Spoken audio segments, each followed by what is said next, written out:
How's it going? We just finished cutting these bead for this three-way cap and kind of nook area. I think it's for a telephone possibly. We used the mastic tube and the round applicator. You could also do it by hand with a... You could do it by hand. We find that this is a whole lot more efficient, faster. So I don't know if you can see that. I'm just putting it on the very edge. Just like that. There's a little bit of mud on there. We don't want it to be too sparse. We want the mud there so that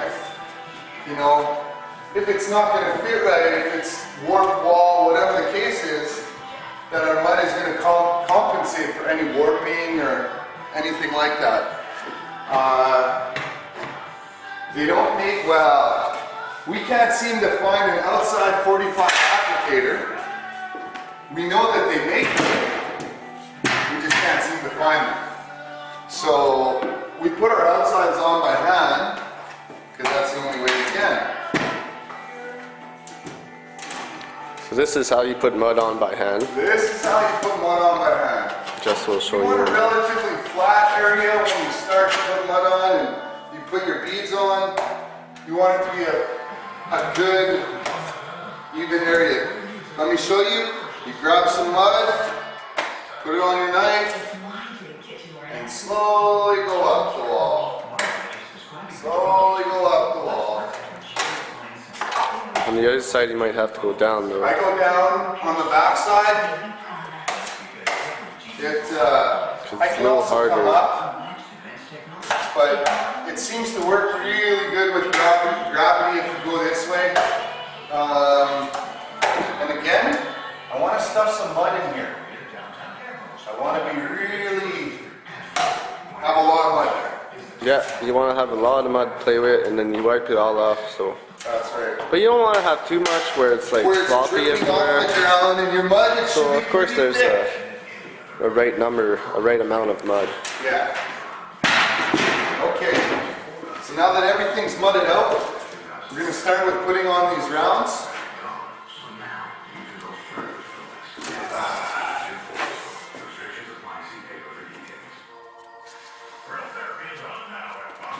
You want to push on it like Jesse's doing.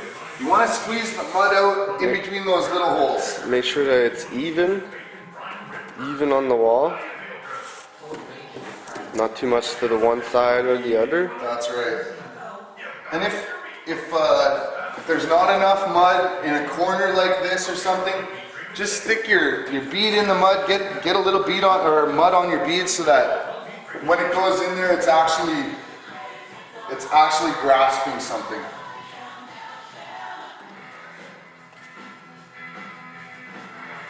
So that's pretty good. Let's see how this 45 is going to fit here. Always start at the top and push it all the way into the very highest part of the ceiling that I can find with the bead.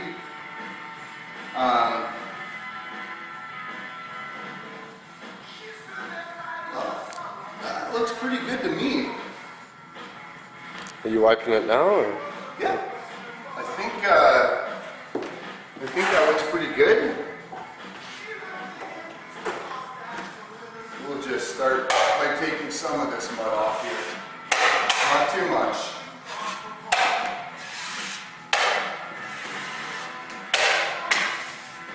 So he's pushing it on with his knife like that in the middle to make sure that it's even again. You don't want it to be too much to one side or the other. That's right. And then he's wiping the bead.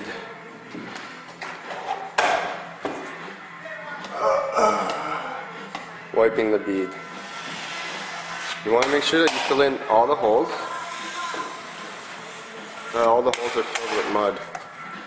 So if you have to go If you back, need to apply more mud, don't be scared of doing that. don't be scared to apply mud like Jess just did. Don't be scared. This is just first coat. It's not a big deal. You're just putting the actual material on the wall, and everything can be sanded out, buffed out to make it look. Just make sure there's lots of mud in the corner like that. You want to Put a good amount of mud, you know.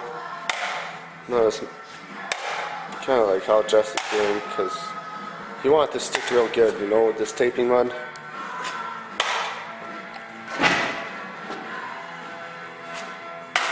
Having a little bit of a hard time keeping it onto this bead, but you still have to put 2-3 more coats on, whatever it takes. So We're just wiping the other side now. See how it's kind of dry there. He's gonna have to add a little bit of just mud. a little bit of mud. Fill in the holes. Make sure all the holes are filled. Can't get up there. Eh? No, I'm gonna need the. So usually you kind of start with the top because it likes to like slop down a little Slop bit. down, work your way from the top down. It's the same way when you're coating your beads. Start with the top and work your way down. Unless you're a really big guy and you can hit 9 feet off the floor. And still it likes to droop, so. Yeah, it sure does. So make sure it's all, make sure it's even with the bead here. That it's straight. That looks pretty good.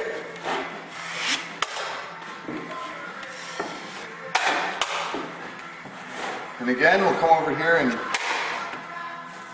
kind of the bead on it a little bit. It wasn't on there straight. You can really see that when you go to first weight, because this part of your bead will stick out. So you want to roll the bead whichever way you need to get it to fit. You see where Jess is placing his knife is right here. Right? There's a little bit of an edge there, so might as well run your knife against it. Right there. So you can kind of hear it. Right there. That's where it goes. Right against it. Right against it.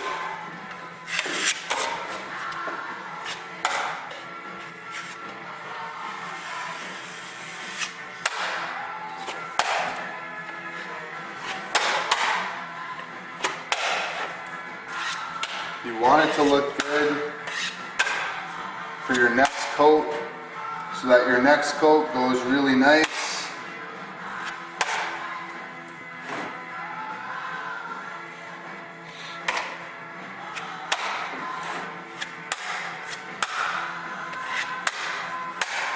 And again, lift it up just a tad, squish it. I use a little bit of muscle when I do that.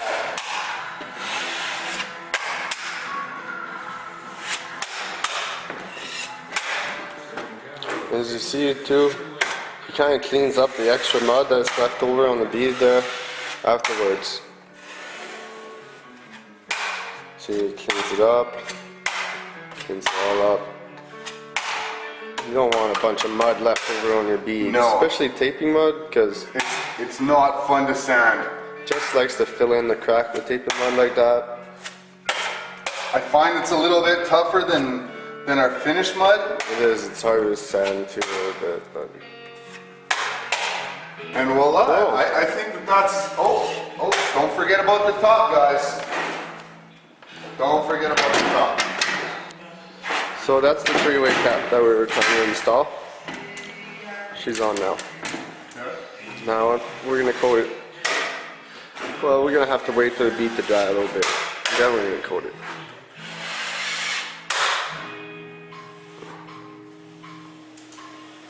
See the extra mud that's left over there on the bead? On the edge of the bead Jess is there. gonna clean it up with his knife. See? Like that. Just like that. And we got our beads on. Guys.